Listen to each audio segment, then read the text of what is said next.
welcome back. You're a soldier downrange and you need a piece of equipment that just isn't available anywhere. Who are you gonna call? Ghostbusters! No, not the Ghostbusters, but the Army's Rapid Equipping Force, or REF for short. Our medical editor, Dr. Paul Little, joins us now with the story. Sir? And Earl, this is exactly what you're talking about. Now, the medics out there will recognize this. This is an ambu bag, and this is what we use to keep people breathing when they're not breathing on their own.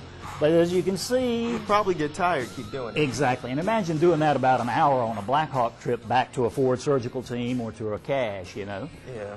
But the REF came to the rescue. It was a cool summer evening in September when Staff Sergeant Andrew Harding and his medevac crew at Bagram Air Force Base got the call. An Afghan national policeman had been shot several times near Forward Operating Base Oregon E, 2 hours southeast. He'd been stabilized by the forward surgical team, but he wasn't breathing on his own.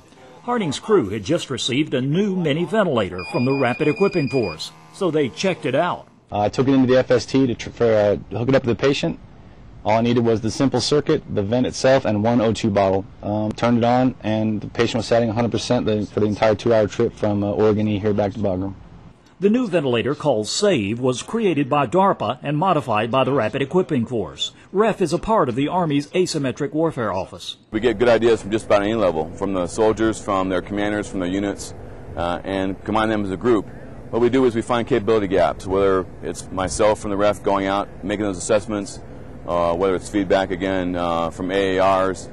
Once we find a capability gap, even if it's small, we try to find a solution for it. And the solutions are usually from commercial products that we then buy directly or modify them to meet our needs. The mini ventilator doesn't replace the chopper's existing unit, but it sure is a lot easier to use on most patients.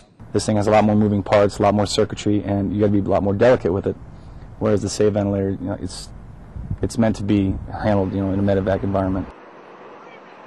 And it's simple enough to be operated by the rest of the air crew, freeing up the medic to take care of other patients. 50 of the new ventilators have already been sent downrange to our far forward medical teams. And Earl, this is it. This is a mini ventilator. It weighs about 6 pounds. I'll turn it on for you there. Go ahead and try it out. Luke, I am your father. But this is just one of the many devices that REF is fielding that is saving lives downrange.